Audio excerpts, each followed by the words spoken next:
Abramos, irmãos, a palavra de Deus na carta de Paulo aos Romanos, capítulo 10, onde daremos continuidade à série de mensagens nessa importante carta do apóstolo Paulo. Romanos, capítulo 10, nós leremos do verso 1 até o verso 4. Enquanto nós nos preparamos, lembrando que nós começamos o capítulo 10, terminamos o capítulo 9, e esses 9 capítulos, os sermões sobre os 9 primeiros capítulos de Romanos, eles já estão com a editora Vida Nova e deve, creio que lá pelo final do ano, sair sob forma de um comentário em Romanos de 1 a 9. Então, e eles estão esperando que eu termine a série, para ter o volume 2, de 10 a 16. Então, é sempre um desafio você pregar para as necessidades da igreja local, sabendo que esse material depois ele vai virar livro e ele vai atingir uma audiência muito maior, Então, os desafios são muito grandes e quando vocês orarem por mim, vocês se lembrem de pedir sabedoria na preparação dessas mensagens. Romanos 10, de 1 a 4. Irmãos, a boa vontade do meu coração e a minha súplica a Deus a favor deles são para que sejam salvos, porque lhes dou testemunho de que eles têm zelo por Deus, porém não com entendimento. Porquanto, desconhecendo a justiça de Deus e procurando estabelecer a sua própria, não se sujeitaram a que vem de Deus, porque o fim da lei é Cristo, para a justiça de todo aquele que crê. Ó Pai bendito, pedimos iluminação do Teu Espírito Santo na compreensão da Tua palavra, de que ela fala ao nosso coração, de que ela nos instrua, console, advirta e nos mostre, Senhor Deus, o caminho aqui nesse mundo. Nós Te agradecemos porque Tu és bom e a Tua misericórdia dura para sempre. Em nome de Jesus. Amém.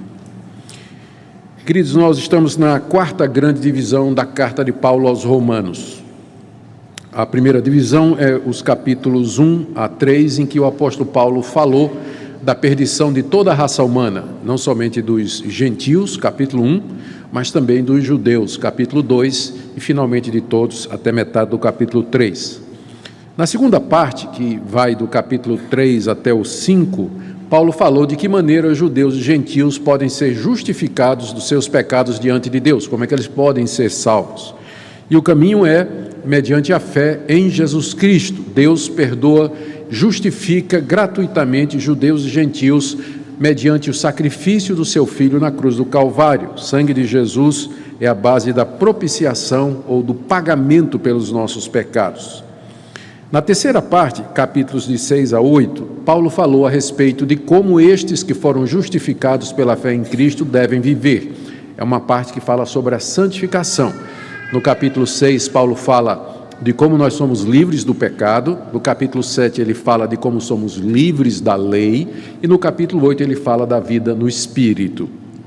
A 4ª divisão começa no capítulo 9 e vai até o capítulo 11, onde Paulo trata da nação de Israel. A grande questão é se a salvação é mediante a fé em Cristo Jesus, e ela inclui não só os judeus como os gentios, como é que fica as promessas de Deus à nação de Israel, a aliança de Deus com os descendentes de Abraão, onde está agora a lei, para que serve a lei, para que serve o templo, para que servem todas aquelas regulamentações que Deus deu na antiga aliança. Há um futuro para Israel, há alguma esperança para os judeus.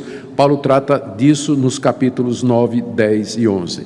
No capítulo 9, nós já vimos, Paulo fala do Israel dentro do Israel. As promessas de Deus não falharam, porque elas se cumprem naqueles judeus que são verdadeiramente judeus, naqueles que creem no Messias, com os quais de fato Deus tem essa aliança. E aqui no capítulo 10, nós vamos ver como Paulo desenvolve o tema de que Israel foi responsável pela sua rejeição. A grande maioria dos judeus não aceitou Jesus como Messias, não creu que Jesus Cristo era o Filho de Deus. E isso foi por conta da cegueira espiritual que veio sobre eles, que é o tema do capítulo 10, que nós estamos começando a ver hoje. E no capítulo 11, Paulo vai, entretanto, dizer que ainda há um futuro para a nação de Israel, ainda há uma esperança para os judeus. Nós veremos isso no capítulo 11. Aqui no 10, como eu disse, nós vamos ver Paulo colocando a responsabilidade pela rejeição, pela perdição da nação, na porta dos próprios judeus. Ele destaca 4 pontos no capítulo 10. O primeiro é que os judeus estão perdidos porque eles rejeitaram o caminho da salvação que Deus havia estabelecido, que é mediante a fé em Jesus Cristo. Isso vai dos versos 1 a 4, que é a mensagem de hoje à noite, que nós acabamos de ler. Na segunda parte, que veremos mais adiante, Paulo vai dizer que essa salvação pela fé em Cristo foi ensinada inclusive por Moisés. E os judeus é que não compreenderam, eles que não perceberam que a justiça pela fé estava no Antigo Testamento. Vai do verso 5 até o verso 10. Do verso 11 a 15, que é a terceira parte do capítulo 10, Paulo vai dizer que essa salvação pela fé, que Deus revelou aos judeus através de Moisés, ela não era somente para os filhos de Abraão, mas ela era também para todas as nações, era para gente de todos os povos. E por último, os judeus, Paulo diz, não podem se queixar de que eles nunca ouviram o Evangelho, porque esse Evangelho foi pregado a ele toda vez que eles liam a lei, que eles escutavam os profetas e que rememoravam os grandes feitos de Deus. É a última parte do capítulo 10, do verso 16 a 21. Hoje à noite, nós vamos nos concentrar nessa primeira parte, onde o apóstolo Paulo fala que os judeus estão perdidos porque eles rejeitaram o caminho de Deus e procuraram estabelecer ou impor o próprio caminho deles, queriam ser salvos do jeito que eles achavam que deveria ser. E nós temos então, em primeiro lugar, Paulo fala da atitude que ele tem para com esse povo, o povo dele, os judeus, versos 1 e 2. Irmãos, a boa vontade do meu coração e a minha súplica a Deus a favor deles aqui, dos judeus, Paulo era judeu, a minha súplica e a boa vontade do meu coração é para que sejam salvos, porque eu dou testemunho de que eles têm zelo por Deus, mas sem entendimento, não com entendimento.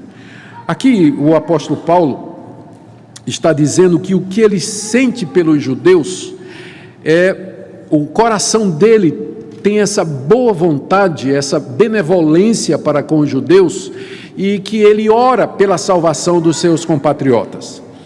Se Paulo ora pela salvação deles, é porque Paulo está convencido de que eles estão perdidos, senão Paulo não oraria pela salvação dos judeus. Então ele estava convencido que os judeus da sua época e antes dele estavam perdidos, estavam caminhando para a condenação. Esse foi o tema do capítulo 2, e na passagem anterior, que nós vimos domingo passado, ele tinha dito, no verso 31, que Israel não atingiu a justiça de Deus, e no verso 32, que Israel tropeçou no Messias e na doutrina da justificação pela fé. Portanto, a nação de Israel, todos os judeus, eles estavam a caminho da perdição, estavam a caminho do juízo final de Deus para serem condenados eternamente por conta destas coisas. Ou seja, Paulo estava convencido de que os judeus estavam nesse caminho de destruição eterna. Por um lado, Paulo sabia que a vontade soberana e misteriosa de Deus estava por trás de tudo isso. Esse foi o tema do capítulo 9, quando Paulo fala da eleição, fala da predestinação, que Deus tem misericórdia de quem quer, que Ele endurece a quem quer. Por um lado, Paulo já tinha falado da soberania de Deus, mas por outro, e ao mesmo tempo, Paulo culpa os judeus por haverem rejeitado a Jesus Cristo e por se perderem. Por quê? Porque eles buscaram o caminho de Deus pelas obras, eles buscaram atingir ou chegar a Deus pelas obras e não pela fé. Eles rejeitaram, portanto, o caminho que Deus estabeleceu e haviam rejeitado a pregação do Evangelho que havia sido feito por Paulo, pelos demais apóstolos e cristãos. Assim mesmo, Paulo queria o bem deles. Não é isso que impressiona? Paulo queria o bem dos seus compatriotas. Ele já tinha dito no capítulo 9 que ele sentia uma grande tristeza pela situação dos judeus. Veja aí, capítulo 9, no verso 2, ele diz assim: eu tenho grande tristeza e incessante dor no coração. E no verso 3, eu mesmo desejaria ser anátema, maldito, separado de Cristo, por conta de meus irmãos, meus compatriotas segundo a carne. Ele já tinha dito que estava disposto, inclusive, a ir para o inferno no lugar dos judeus, se isso fosse possível. Tal a tristeza que ele sentia pelos seus irmãos de raça. E agora, aqui no verso 1 do capítulo 10, ele volta a dizer isso de outra maneira. Está dizendo: eu tenho boa vontade, o desejo do meu coração é pela salvação do povo judeu. E eu oro, eu suplico a Deus para que eles sejam convertidos, para que eles sejam salvos. E a razão que Paulo dá para essa oração, ele explica por que é que ele tem essa boa vontade e por que é que ele ora por Israel. Está aí no verso 2: porque eu sei, eu dou testemunho de que eles são sinceros, eles são zelosos por Deus, mas eles não têm entendimento. Eles não têm entendimento. De onde a gente aprende que o que salva não é a sinceridade, mas o conhecimento. Uma pessoa pode ser totalmente sincera naquilo que ela acredita e completamente errada, e ela vai se perder. Ela vai para o inferno, porque o que salva não é sinceridade, o que salva é a verdade. Se você crê sinceramente no erro, você vai ser condenado do mesmo jeito de alguma pessoa que não quer saber de nada e que segue o erro de qualquer maneira. Paulo, então, ele ora dizendo: eu dou testemunho de que eles têm zelo por Deus, embora sem entendimento. Paulo sabia em primeira mão do zelo dos judeus por Deus, não é? Quando ele não era ainda cristão, quando era Saulo de Tarso, que participava da sinagoga, estava em contato diário com os judeus, ele era, ele mesmo, um judeu extremamente zeloso da tradição dos seus pais. É o que ele diz em Gálatas capítulo 1, verso 14. No livro de Atos, capítulo 22, verso 3, Paulo disse que antes de conhecer a Cristo, ele era muito zeloso para com Deus, a ponto de perseguir os cristãos, porque ele achava que estava fazendo um favor a Deus, perseguindo aquela falsa religião, entre obras. E depois de convertido, Paulo tinha estado inúmeras vezes em debate com os judeus, participando de concílios, respondendo perguntas de adversários, e ele podia dizer: eu dou testemunho do que os judeus, eles têm zelo por Deus, eles são extremamente religiosos, eles são dedicados a obter a salvação, eles são cumpridores das obrigações da lei de Moisés, eles fazem orações, eles contribuem, eles dão esmola, eles são zelosos pelo templo como casa de Deus, porém, não com entendimento. Ou seja, todo esse zelo, toda aquela religiosidade dos judeus, toda aquela prática religiosa, não era baseada no verdadeiro conhecimento de Deus, era baseado no entendimento errado do Antigo Testamento, de que a salvação seria por obras e por mérito, e não mediante a fé em Cristo Jesus. Portanto, era um zelo desviado que encaminhou a nação judaica para a direção errada. Em vez de aproximá-los de Deus, os levava cada vez mais para longe de Deus. É por isso que Paulo diz: eu oro pela salvação deles. Não se pode negar que eles têm zelo por Deus, cuidado com as coisas de Deus, que eles querem conhecer a Deus, só que eles não têm entendimento, e por conta disso, eles estão indo na direção errada. Quando Paulo diz que ele ora para que os judeus sejam salvos com base na ignorância deles, isso não quer dizer que Paulo acha que a ignorância é base para a salvação, porque não é.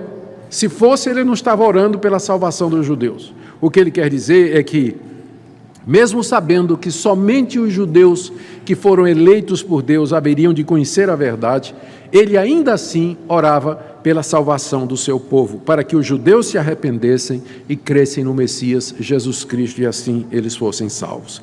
É isso que ele nos diz então nos 2 versículos iniciais, a atitude de Paulo para com os judeus, para com os membros da sua raça, os seus compatriotas: profundo pesar, profunda tristeza, compaixão e oração para que eles fossem salvos. E mais do que isso, Paulo também pregava para eles, quando podia, o Evangelho de Jesus Cristo.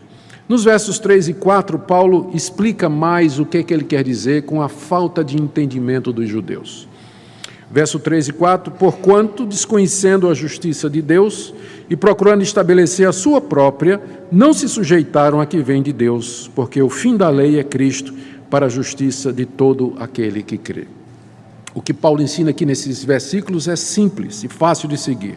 Primeiro, Paulo ensina que Deus já havia estabelecido o meio pelo qual todos os judeus e todos os demais homens seriam justificados diante dele, perdoados dos seus pecados diante dele. E esse caminho era mediante a fé no Messias, a fé naquele que haveria de vir no período do Antigo Testamento e a fé naquele que veio no período do Novo Testamento.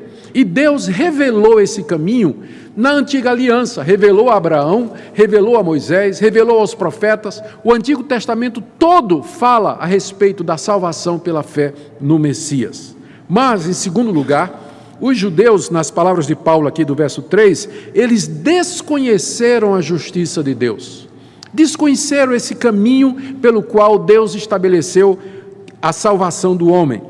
Isso quer dizer que eles não entenderam, eles não perceberam e, portanto, eles ignoraram que era isso que o Antigo Testamento ensinava, que os sacrifícios apontavam para Cristo, que a lei apontava para Cristo, que os profetas anunciaram Jesus Cristo, que o templo era uma figura de Cristo, que todas aquelas histórias da antiga aliança, todas elas apontavam para Cristo. Eles desconheceram, eles não perceberam, eles não viram, eles ignoraram.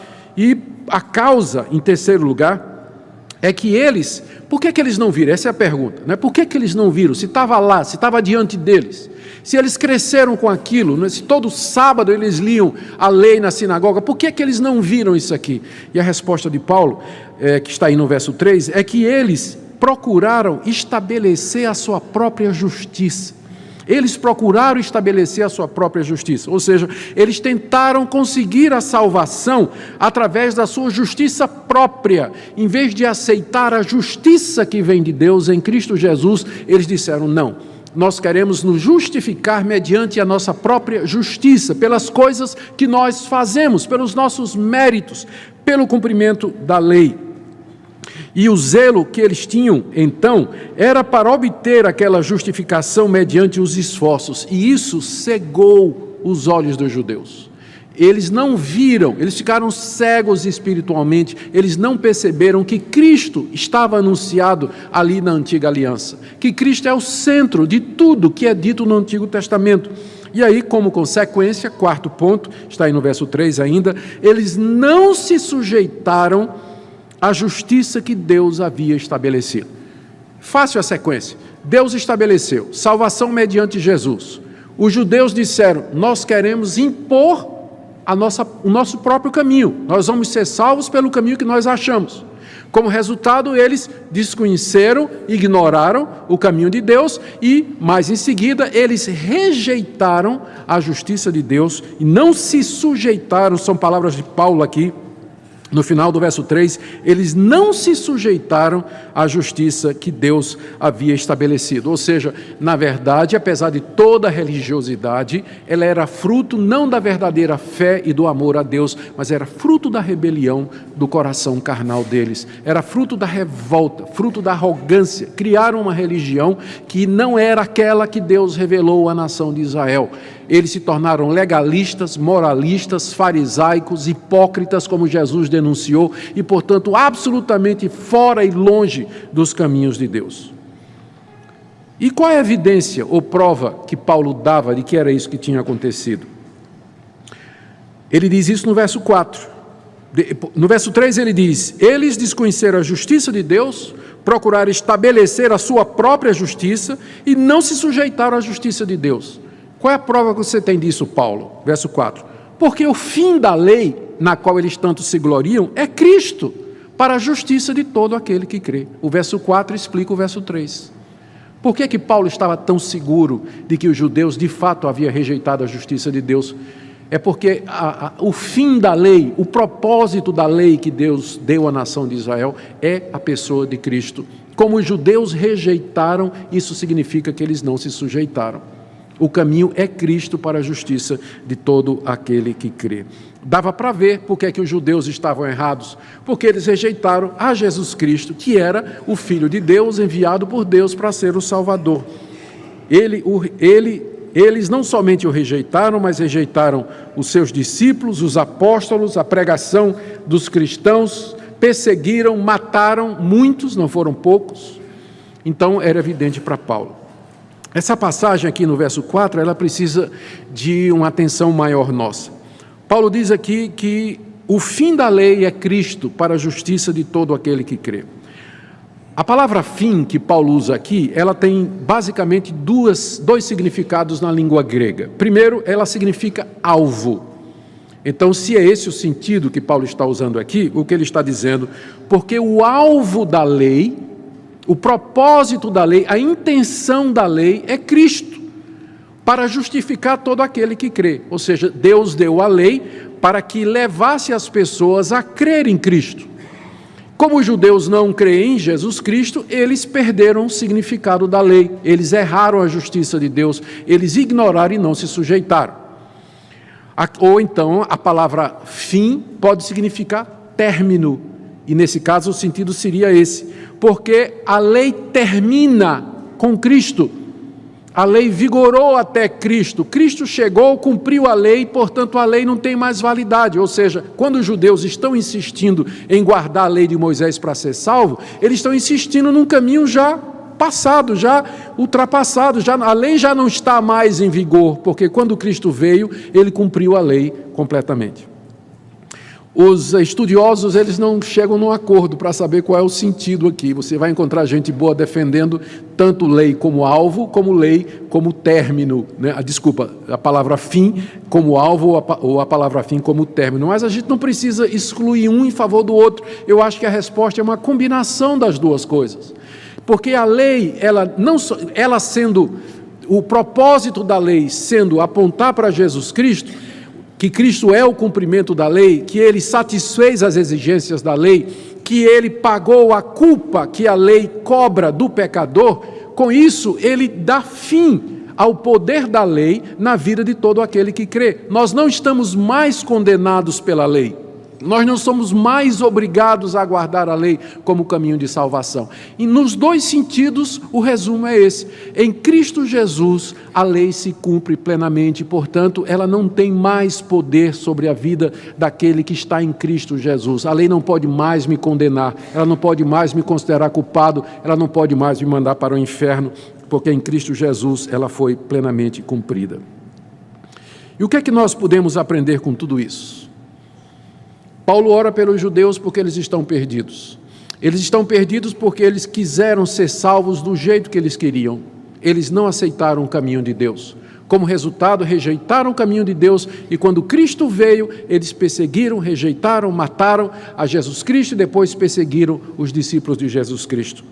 E eles estavam errados porque Cristo era o fim da lei. A lei que eles tinham recebido, na verdade, apontava para Jesus. O alvo era Jesus. E com a chegada de Jesus, essa lei, ela teve o seu fim. Isso não significa que o crente não está mais, isso não significa que a lei não tem nenhum valor mais para o cristão, só que ela agora funciona simplesmente como norma de gratidão. Como é que eu agrado a esse Deus? Como é que eu agradeço a Ele pelo que Ele fez? Eu vou andar nos mandamentos dEle, mas não como caminho para a redenção. O que é que a gente pode aprender?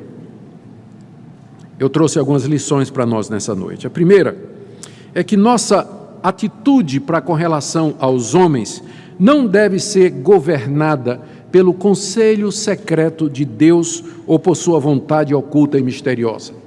O que é que eu quero dizer com isso? Que às vezes as pessoas dizem assim: eu creio na predestinação, eu creio na eleição. Logo, eu não preciso pregar o evangelho a ninguém, porque já estão eleitos, já estão predestinados, Deus já decretou quem vai ser salvo e quem não vai. Para que pregar? Aqui essa passagem nos ensina que essa vontade secreta e misteriosa de Deus, porque nós não sabemos quem são os eleitos, nunca deveria governar a nossa atitude com relação aos homens. Paulo cria claramente na doutrina da predestinação, nós vimos isso no capítulo 9, mas aqui no capítulo 10 ele está orando pela salvação dos judeus. Quem Deus vai salvar é um problema de Deus. O meu problema é que eu tenho que orar por todas as pessoas e pregar o evangelho a todas elas, aos meus filhos, aos meus familiares, aos meus vizinhos, aos meus conhecidos. E a pessoa pergunta, e a predestinação? Isso é um problema de Deus. Deus não revelou quem são os eleitos e quem são os predestinados. E aqui você vê nesses 4 versículos a combinação dessas duas coisas. Esse apóstolo, que é o apóstolo dos gentios, chamado por Deus para pregar o evangelho, que era plenamente convencido da soberania de Deus, que Deus é quem salva, quem Ele quer. Isso não impedia Paulo de ter boa vontade e de orar pela salvação do seu próprio povo, mesmo ele sabendo que a salvação, em última análise, depende da vontade de Deus. Não há contradição entre a soberana eleição de Deus e a obrigação da igreja de fazer aquilo que nós ouvimos hoje aqui, de levar o evangelho a todo lugar, a todas as pessoas, e orar pela conversão das pessoas. Não há contradição entre essas duas coisas. Esse é meu primeiro ponto. Segundo ponto da parte do que nós podemos aprender, é que nossa justiça própria, ela nos impede de conhecer, aceitar e nos sujeitar ao caminho de Deus para a nossa justificação.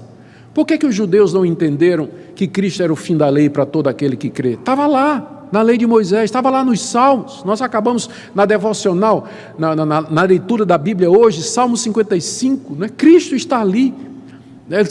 Isaías 53, onde parece que Isaías está ao pé da cruz, vendo Cristo morrer, ele foi traspassado pelas nossas transgressões. Estava tudo lá, por que eles não viram? Porque eles disseram, eu vou me salvar do meu próprio jeito. E meu ponto é esse. Toda pessoa que diz que o relacionamento, ou que quer ditar as regras, ou impor a maneira pela qual ela vai se relacionar com Deus, ela não vai se sujeitar ao caminho de Deus. Colocando em termos simples, ou é o caminho de Deus, ou é o seu. Mas não pode ser as duas coisas. Não é você que decide como é que você vai ser salvo. Não é você que dá termos a Deus. Deus, eu vou ser salvo, mas eu quero isso, quero isso, quero isso, quero isso. Não.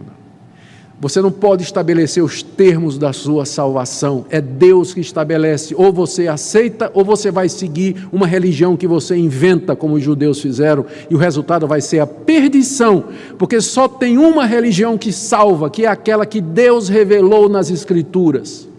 E é mediante a fé em Jesus Cristo, não há outro caminho. Se você tem esperança ou pensa que vai ser salvo através dos seus méritos, da sua justiça, do seu esforço e da sua moralidade, você está criando um caminho que não é o caminho de Deus e, portanto, você está excluindo você mesmo do caminho da salvação que Deus havia revelado. Você vai ficar cego espiritualmente e você não vai perceber a verdade. Terceiro ponto. Salvação por obras e salvação pela fé em Jesus são duas coisas que se excluem. São dois sistemas completamente diferentes de salvação. Não tem como você encontrar um sistema em que você faz uma parte e Deus faz outra, que a gente chamaria de sinergismo, né? O homem faz uma parte e Deus faz... Isso é teologia de traseira de caminhão. Você nunca viu na traseira do caminhão escrito assim, faz por ti que eu te ajudarei? E tem muito crente que pensa que é até uma passagem da Bíblia, né? Faz por ti que eu te ajudarei, né? O bom filho Deus ajuda, e assim por diante, né? Isso é teologia de traseira de caminhão, não é teologia bíblica. Ou é por obras, ou é pela graça. Não tem como você combinar as duas coisas. Fica claro aqui nessa passagem isso aí. Os judeus que criam na salvação pelas obras, excluídos dessa salvação, porque eles não podem ser salvos. O último ponto aqui é que nós aprendemos dessa passagem que em Cristo Jesus nós temos plena, total e suficiente salvação. É para Ele que a lei de Moisés apontava. Ele cumpriu tudo o que a lei exigia como homem. Ele nunca cometeu pecado, ele nunca transgrediu a lei, ele cumpriu a lei em nosso lugar. Ele pagou na cruz do Calvário com sua morte a penalidade, o castigo que a lei exigia pelos meus pecados e pelos seus pecados. Ele cumpriu tudo que os profetas disseram que o Messias haveria de padecer e ressuscitar. Portanto, todo aquele que crê em Cristo Jesus é justificado gratuitamente por Deus de todo todos os seus pecados, recebido livremente por Deus, considerado justo diante da lei santa de Deus, tanto os judeus como os gentios. Eu termino com uma palavra para você que está lutando, que está agonizando, talvez tentando agradar a Deus pelos seus esforços, pelo seu mérito, pela sua moralidade, pela sua religiosidade. Tem muita gente que vive assim, gente dentro das igrejas evangélicas, porque a doutrina da graça é pouco falada no meio das igrejas evangélicas. O que você ouve é o seguinte: faz campanha, faz propósito, você tem que dar o dízimo, você tem que fazer isso, você tem que fazer aquilo, a sua aceitação diante de Deus vai depender de todas essas coisas. E às vezes pastores colocam nas costas dos crentes um fardo que eles não podem suportar, produção, meta e uma série de outras coisas. Por isso que para muita gente que viveu em igreja evangélica, quando eles ouvem a doutrina da graça, tem meu Deus, como é que eu nunca vi isso antes? Não é? Puxa, como é maravilhoso! Sim, a liberdade que nós temos em Cristo Jesus. Se você está cansado e oprimido, ouça o que Jesus disse: vinde a mim e eu vos darei descanso. Encontrareis repouso para as vossas almas, porque Ele é o fim da lei para a justiça de todo aquele que crê.